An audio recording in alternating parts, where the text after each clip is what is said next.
Zlekaf Wankelemene est venu présenter au chef de l'État l'évolution des dossiers au niveau de cette institution continentale. Maria Makaita et Yazira Bio. Le secrétaire général de la zone de libre-échange continentale africaine est venu féliciter le président de la République Mohamed Bazoum pour sa brillante élection à la magistrature suprême de notre pays.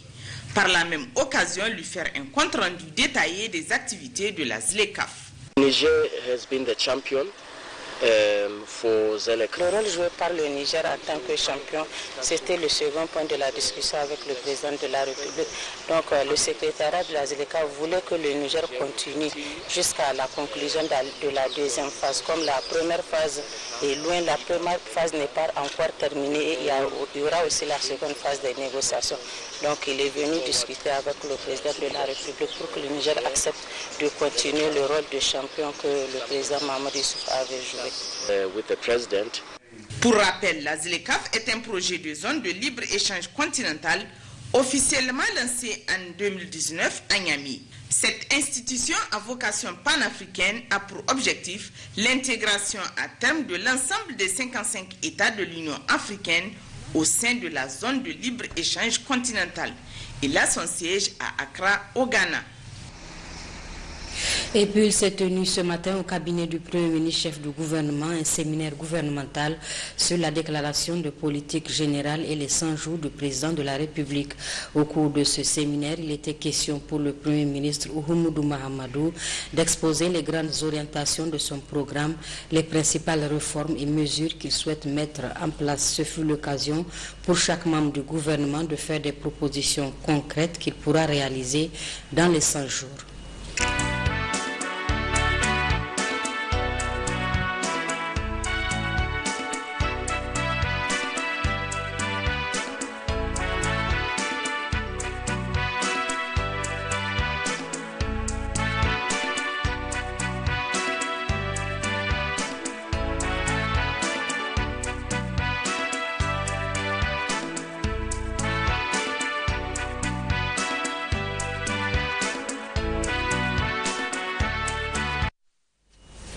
Voilà, le Niger, à l'instar des pays membres de la CEDEAO, bénéficie des bourses d'études à l'intention des jeunes filles scolarisées issues des familles vulnérables, une manière d'accompagner ces familles démunies dans la scolarisation des enfants.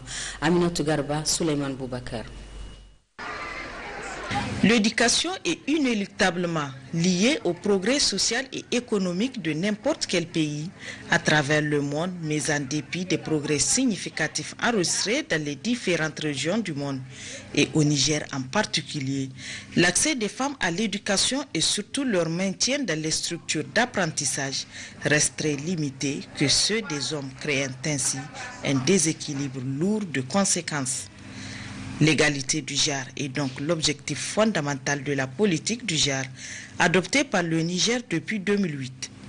Et c'est dans ce cadre que l'État du Niger, avec l'appui de ses partenaires, œuvre inlassablement pour la promotion de l'éducation de la jeune fille en particulier. C'est pour accompagner les efforts du gouvernement que le Centre de la Commission économique des États de l'Afrique de l'Ouest, CEDEAO, a mis en place depuis 2010 un mécanisme d'appui aux filles en scolarité issues de familles vulnérables. Cette bourse a concerné 178 filles et 3 garçons, soit au total 176 jeunes. C'est un programme qui vient renforcer les efforts de l'État dans le domaine du maintien de la jeune fille à l'école.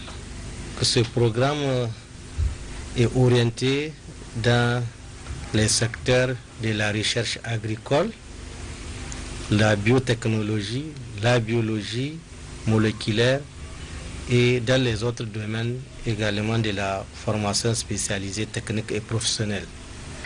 Il vise la promotion de l'éducation des filles brillantes à l'école, mais issues de familles démunies. Ce programme, c'est un programme de bourse d'excellence de la CEDEAO. Donc vous conviendrez avec moi de les financer par la CEDEAO à travers le centre de la CEDEAO pour le développement du genre. Donc peuvent bénéficier de ce programme les candidats qui remplissent les conditions de vulnérabilité, comme il est dit, des filles et garçons brillants dans les filières scientifiques.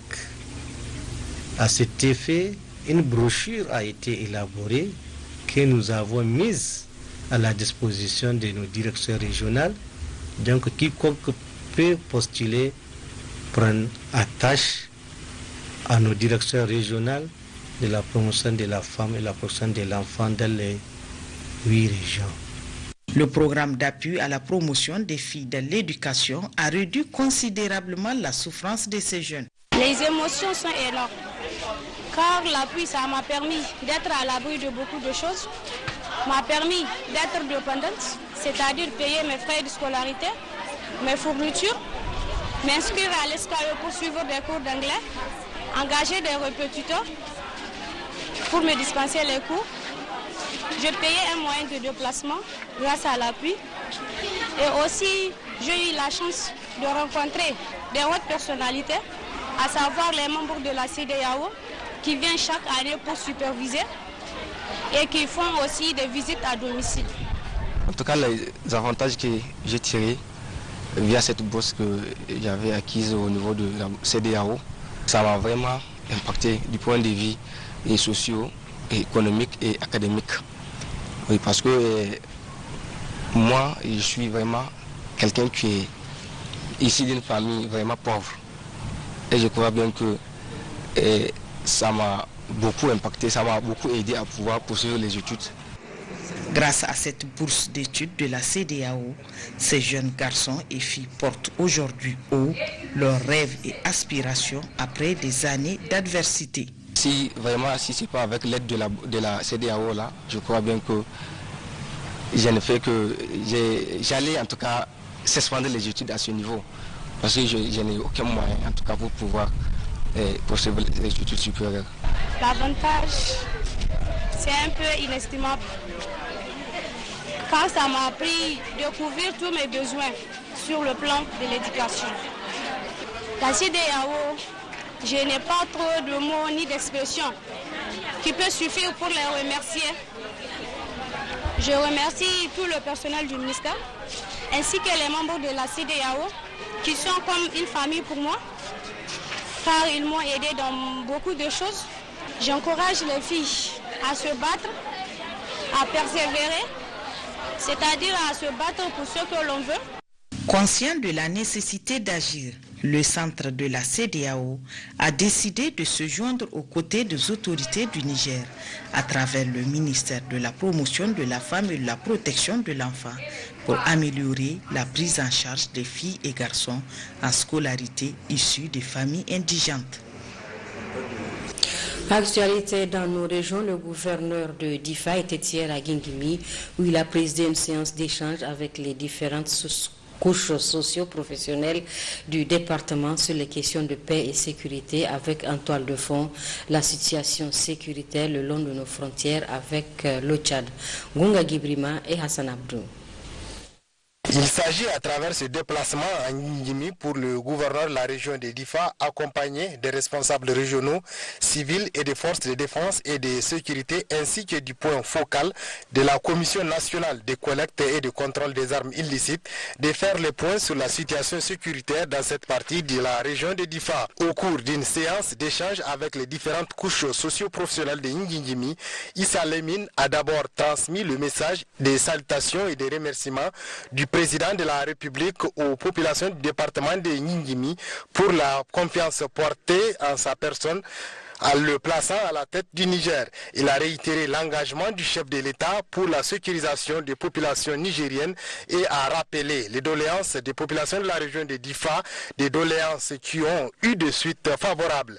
Et c'est à la population à présent de démontrer son engagement et sa détermination pour soutenir les actions du président de la République en faveur de la paix et de la sécurité dans la région de Difa, a ajouté le gouverneur Issa Lemine. C'est un message de salutation de son Excellence, Monsieur le Président de la République, chef de l'État, Monsieur Bazoum Mohamed. Et le message principal, c'est de vous dire, nous nous alignons tous en rang pour le vrai combat le combat pour les pays, le combat pour nos populations. Et c'est lui qui est en tête de ce combat. Et déjà, il a eu à poser plusieurs actes. Il a fait une première mission de travail à l'étranger, au Nigeria. Ça a une grande signification. Et cette mission aussi a un trait avec la sécurité, et particulièrement pour ce qui se passe le long de la frontière avec le Nigeria. La sécurisation des populations constitue sa première des priorités. Là, je dois rappeler les missions qu'il a eu à effectuer dans notre région, la région de Difa. Et quand il était ministre de l'Intérieur, les 3 missions qu'il a effectuées dans le cadre de la sécurisation, il a écouté les populations de la région de Difa en général et il a pris en compte leurs doléances, leurs préoccupations. Et c'est à ce temps que les populations avaient demandé des allègements sur les interdictions d'aller au lac, l'interdiction des pêches, l'interdiction des cultures, les fermetures des marchés. Et tout cela, c'est suite à ces missions qu'il a levé ces interdictions. C'est cela qui a permis un allègement des souffrances. Et aujourd'hui, les gens peuvent aller vaquer, aller tranquillement au lac, faire leur culture, faire la pêche. Et plusieurs marchés avaient rouvert. La vie économique a pris une tendance à la normalisation. Je suis venu pendant ce mois de Ramadan, profitant de cette accalmie, pour vous rappeler que nous devons renforcer la résistance et faire en sorte que cette accalmie puisse perdurer et qu'elle soit définitive. Aujourd'hui, on ne peut plus parler de résistance dans certaines localités du sud de notre région. Mais Nigimi n'est pas encore tard. Les intellectuels, les marabouts, les civils, les commerçants, tout le monde, les paysans, tout le monde doit s'engager et tout le monde doit jouer un rôle actif. Relativement aux événements qui surviennent le long de la frontière avec le Tchad, Issa Lemine a sensibilisé la population afin d'éviter les répercussions sur notre territoire. Auparavant, le préfet du département de Ngingimi, le maire de la commune urbaine ainsi que l'honorable chef de canton de Ngingimi ont salué cette initiative qui vise à sensibiliser et à mobiliser la population sur une question aussi capitale que la paix. Au cours des échanges qui en ont suivi, plusieurs intervenants se sont prononcés qui pour apporter des contributions, qui pour saluer ces déplacements du gouverneur Issa Lemine ou encore remercier chaleureusement le président de la République Bazoum Mohamed pour ses multiples actions en faveur des retours de la paix dans la région du Soleil Levant. Ouverture ce matin à Tawa de la cérémonie d'installation du conseil régional de la dite localité, suivie de l'élection de l'organe exécutif. C'était sous la présidence du secrétaire général de la région, Absot Aboubakar et Lawali Sini. Après la Fatia suivie de la lecture de l'arrêt prononcé et rendu public par le tribunal de grande instance de Tawa en date du 24 janvier 2021, déterminant l'accès au titre de conseiller régional, l'huissier de justice présent à la cérémonie a procédé à la vérification des pièces d'état civil des nouveaux conseillers régionaux. La région de Tawa compte au total 41 sièges issus des structures politiques suivantes: ADN Foussa, Modern FA Lumana, PJP Génération de Bara, MPR Jamhouria et le PNDS Tareya. Après le lancement officiel du processus d'installation des organes délibérants et des organes exécutifs des collectivités territoriales par son Excellence Oumoudou Mamadou, Premier ministre, chef de gouvernement, les représentants de l'État ont été instruits de procéder à l'installation des organes délibérants suivis des élections des organes exécutifs des collectivités territoriales sur l'ensemble de notre pays. Je voudrais ici rendre un hommage appuyé au président du conseil régional et à l'ensemble des conseils régionaux sortants pour l'immense travail abattu durant l'exercice de leur mandat. Après l'installation officielle du nouveau conseil régional, un bureau de séance a été mis en place pour l'élection de l'organe exécutif de la dite structure. Nombre de votants 39. Bulletin blanc ou nul. 1. Suffrage exprimé. Voilà. 38. Nombre de voix obtenues par candidat. Nabil Nissani. 36. Alassa Youssouba.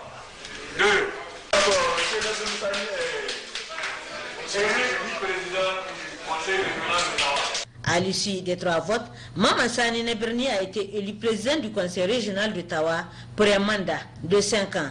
Premier vice-président, Agali El Mokhtar, deuxième vice-présidente, Nana Waou Mekelema. Le défi est énorme.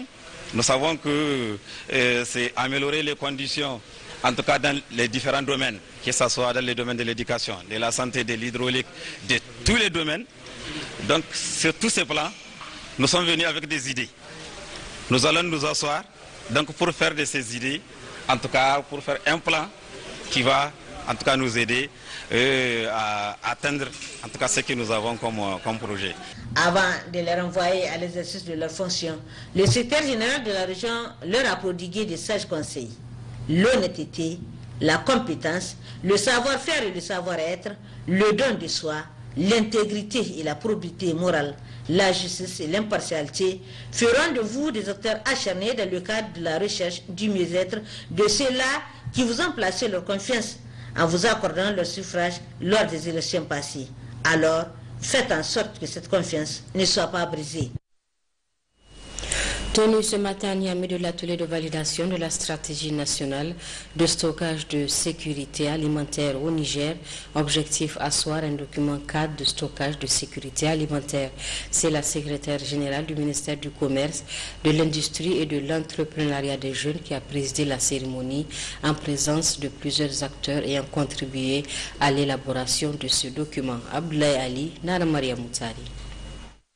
Depuis le lancement du processus d'élaboration du document de la stratégie nationale de stockage de sécurité alimentaire au Niger le 30 mars dernier, les principaux acteurs impliqués rompus à la tâche se sont donnés à fond dans la rédaction de ce document cadre, objet de cet atelier de validation. But de la démarche, prendre en compte toutes les contributions et observations afin d'enrichir ce document en matière de sécurité alimentaire.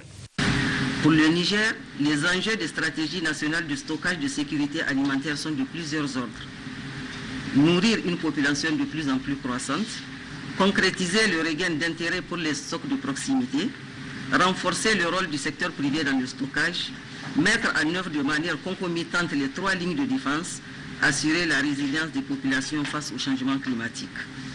Certes, le Niger dispose d'une longue expérience en matière de stockage de sécurité alimentaire, acquise sur la base d'un dispositif institutionnel et des outils progressivement mis en place. Cependant, force est de constater une forte segmentation au niveau de la gouvernance des stocks de proximité et des stocks nationaux.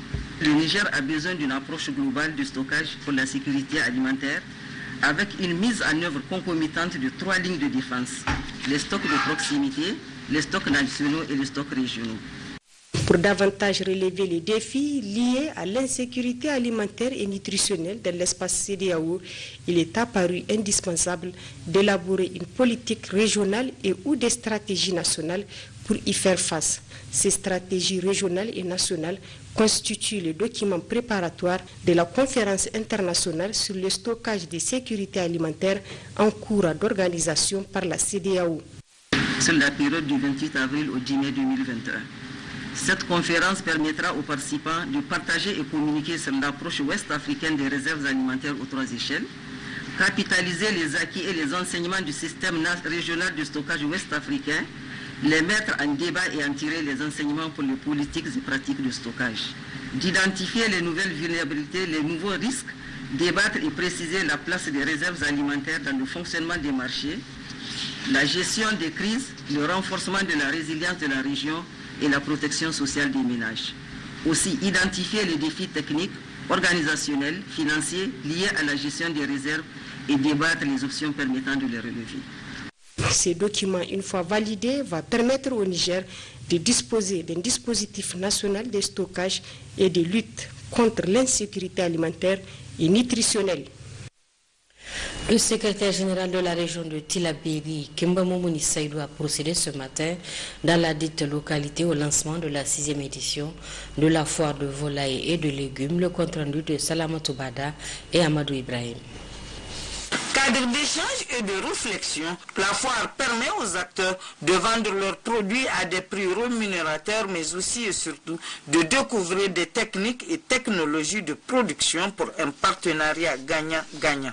Plusieurs allocutions ont donc marqué l'éclat de cette cérémonie, dont celle du président de la Chambre régionale d'agriculture, Dr Soumaïla Abdraman, et de la plateforme paysanne Jubo Bagna, qui se sont attardés sur l'importance d'une foire dans une localité. Le premier vice-président du conseil régional, Issou Boubacar, a lui aussi apporté sa pierre à l'édifice. Il faut comprendre que le conseil régional, dans sa mission d'accompagner les populations de la région de Tillabéri pour un développement harmonieux à travers son document du plan régional de développement, est tout heureux d'être aujourd'hui parmi les acteurs présents dans cette organisation de cette foire. Parlant du thème retenu, modernisation de l'agriculture et de l'élevage à travers les chaînes de valeur ciblées, M. Aliou Abdoulaye, coordonnateur régional Pimelan, s'est apaisanti sur le domaine d'intervention du projet. Ce thème cadre parfaitement avec la philosophie du Pimelan, qui a adopté le principe d'appui aux producteurs agricoles à travers certaines chaînes de valeur végétales et animales. L'objectif de développement du Pimelan est d'augmenter la productivité agricole et l'accès au marché pour les petits et moyens agriculteurs et les petites et moyennes entreprises agroalimentaires dans les régions d'intervention du projet. Saluant cette heureuse initiative, le secrétaire général de la région, Kimbo Momoun Seydou, s'est apaisanti sur le bien fondé. Au Niger, l'élevage de volailles et la petite irrigation tiennent une place prépondérante en termes de production de protéines animales et légumineuses et constituent aussi un support sérieux des échanges socio-culturels et commerciaux.